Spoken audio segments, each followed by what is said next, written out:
Bill Midgette is the former CEO of Porex Corporation, which was a public company. He is now a sought-after angel investor here in our Atlanta technology community. His sweet spot is medical devices. In this segment of this interview, Bill addresses the responsibilities of a CEO and how you get to that next great idea. He has his secrets on how he does it. And what amazed me is how honest and clear and applicable it will be for any entrepreneur that may listen to what Bill has to say. It's a holistic approach, and it reduces risk and increases the chances of new ideas being real hits. I think you're going to enjoy this. What does the CEO do? The CEO, the most important thing a CEO does is set direction, allocate resources, and make sure the right people are in place. That is what, if the CEO gets that right, everybody else makes everything else work. So yeah, but because I did that, but because I had such interest, I spent a lot of time meeting with customers and being in customer discovery meetings and engineering think tanks, because I just loved what we did. And I tried to stay out of the way where the conversation went over my head. But I mean, it's contagious. And I mean, I have a couple of patents on medical devices. And that is not Personally. and that's not because I sat in a room by myself thinking about what to do. That's a product of sitting in a room full of a bunch of smart people where thinking goes next level. And all of a sudden, the light bulb goes off and you capture it and you say, that's something that's marketable. And so we pursued them. And that comes from, I can picture it right now as we sit here, those rooms of smart people and who was sitting around the table and how the process went. It was as much fun as I smart. Is that right? Were all those smart people in Porex, or there were some outsiders involved in that room of smart people, as you call them? It was both. I mean, Porex had and has a brilliant crew of people, and who are like-minded in this regard. They're very inventive. They're problem solvers. But then we bring in customers, and I tell you, customers, and I've learned that over the years, always bring your customers into a room. Companies go out and sell a product. There's their story, their pitch. They're selling a product, and the customer is at the other end, thinking and asking questions and making decisions. And at the end, they say, I'll buy your product. Well, this is in my experience, if you really want to do your next customers a favor, you'll get to know your current one really well and know why they buy from you, know what decisions they made, what was their thinking and how they decided. Rarely in this business was the decision based on price, even though everybody talks about it. That was never the decision making. That was never the criteria. The criteria was a lot of other things, but basically it was how doing business with Porex made them more effective doing business with their customers. And in that, the collaboration, to your question, collaboration between the customer and the Porex people was seamless because we were helping each other. And I don't want that to sound cliche, but I mean, those were terrific relationships. I have never heard a CEO say with such downward voice inflection that the collaboration between our company, and our customer was seamless. Yeah. Is that just the way that industry operates, or is that No. was that unique really to Porex and something that you brought to the table? I think that it's how we operated, not all the time. That was our goal. Believe me, we had some bricks fall off the cart a few times, but that's how it should operate. And I think any industry can operate that way. And we did have a culture that said we want to be with our customers. We don't want to be important or merely important or, to the customer. We wanted to be vital. We wanted to be integral. And when you do that, you build a relationship that's hard to break apart. And you do it based on trust and honesty. We don't take advantage of anybody, and when you do that, you build customer relationships that last decades. And that's what Porex has proven. Oh, And any absolutely. company can do that. Any company can do it. But I think the important thing too is you learn a model of operating, and I firmly believe in this, that is applicable to your next customers, the ones you haven't met until tomorrow. And then you have a method of operating, a cadence that works and that is very constructive. So yeah, any industry can do it. I just think the better companies take more advantage of that than others. Right. It's funny when you said you really listen to customers. It reminded me of a story of there was a guy that I ran into this was probably in the mid '90s. I Mm-hmm. ran into this guy, and he had a reputation for turning around startups for VCs. So Mm-hmm. these startups that weren't doing very well. And I said, "Well, how do you do it? I mean, what's your secret?" And he goes, "Oh, it's pretty easy." He said, "I basically go out to the customers and I just ask them why did they buy the product and how are they using it?" I said, "That's it?" He goes, "Yeah." He says, "No one ever talks to customers." So I went out and talked to them. And once I talked to them, built a relationship with them, I knew what they wanted. We got rid of the stuff that didn't make sense and we focused on that. And that Mm-hmm. turned the company around. And he said, "I've done it 5 times."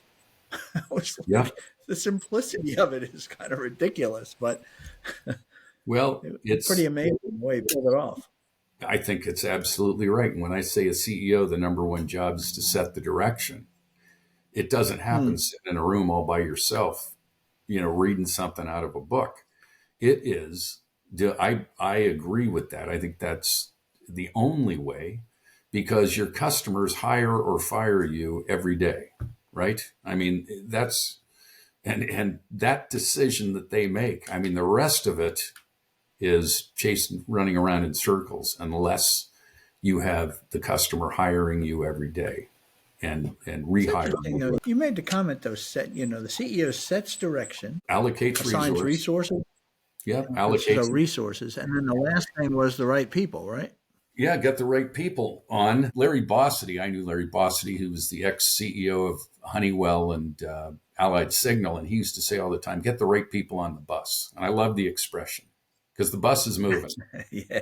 Get the people on the bus. And Yeah. it's like, and he would always ask when I would talk to him, he'd say, "Do you have the right people on the bus?" And I think, oh boy, I knew the question was coming. So that's what he wanted to talk about. He didn't talk numbers. I mean, he could, but he wanted to know that. Do you have the right people on the bus? And it was the right question because it means for all your planning and everything, do you have the people that are going to get it done?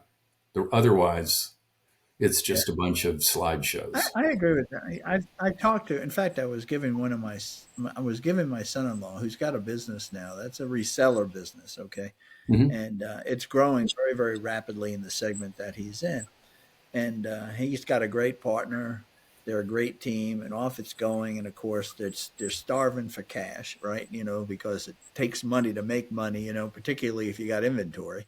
Mm-hmm. And I said to him, I said, the one thing I learned in business is that be really, really picky about the people that you're bringing on board.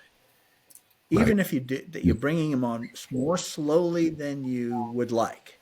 If they are the right people, they'll get ahead of you and surprise you, Right. and you do really, really well. And A teams, A level teams, if you can pull that together, man, you have the greatest chance in the world to be a great success.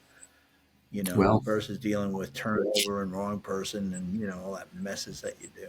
But you said something about setting direction when you said the CEO, of course, sets direction first. The first place I went was, yeah, you're sitting in the room and you set direction. And you come out of your office and you go, hey, this is what we're doing. And you just said that that's not true. That setting direction is a communal activity, not only internally, but externally. it is, and and setting direction is a process that gets to an end point where then you say this is the direction. But That's exactly right. Because nobody's smart enough to do it by themselves. And by the way, financial goals, financial plans, we're going to be number one, all these things are all important, but those are outcomes. These are all outcomes. There's no direction that we're going to sell $100 million. These are all outcomes. The direction is, and you always bring your whole group with you, because if you've done it right, like for me as a CEO, I looked around the executive table and everybody was smarter than me. And that was great. Now, in my mind, I'm not telling them that, but I knew that. But that's why they were there. So when I had a dilemma or I had a problem, yeah, the end point was Bill's the CEO. There was the decision. The process to get there was I'm leaning on other people to come up with the right thing to do. I never got paid to come up with the best ideas. I got paid to recognize them when I heard them. And as any CEO does. And so you lean on that. And then through their organizations, everybody is finding that direction. And then you're testing it. You're testing your theory, your thinking with your customers. And you can be so open with customers. They want to tell you what they're doing, what they need. People are afraid to listen, but they will help you formulate a strategic plan. It just makes it a piece of cake. And so when you do that, yeah, you have to land on the final decision and articulate the direction, but it's not somebody at the top doing it. It's the product of all that great thinking. And I'd like to think that when I look back on big, important strategic decisions we made, I can't sit there and tell you any of those were a light bulb that popped in my head. It was recognizing from within that team what emerged as the right thing to do. What you did is you talked about a couple of things. One is be sure the people that are in the room are smarter than you. Mm-hmm. Okay. And you accumulated a really good team. Secondly is you were secure enough in who you were and respectful enough of who they were to make it a conversation. You didn't have to be president, CEO, well-respected, smartest guy. Right. That's what I don't see with a lot of CEOs. They were, in fact, they didn't have that secureness, that security that you had that said, hey, look, I'm just trying to get to a good endpoint here on direction, and I'm going to say, I don't know.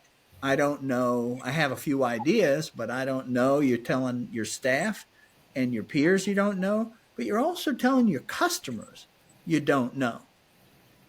I don't find a lot of that out there. How Well, did you adopt that operating style? I mean, does that come from sales? maybe. I've always said everybody should be in sales, whether they like it or not, for at least 6 months. And everybody in the company tries that on for size. It reduces a lot of arguments internally. But yeah, I think Why is that? well, Why is that? because salespeople come back, they're the voice of the customer. They come back in saying, we need to do this, we need to do this, this is what has to happen. And then inside the organization, there's often resistance saying, well, that's inconvenient, or that's not how we do things, or go tell the customer that we only make it in green and yellow. We don't do blue, whatever. But the salespeople coming into a company are speaking for the customer. They're not trying to make people's life inconvenient. And I think the more you can get people out in front of customers, the easier that is. And to the point that saying we don't know is a setup for your customer saying, you guys are brilliant.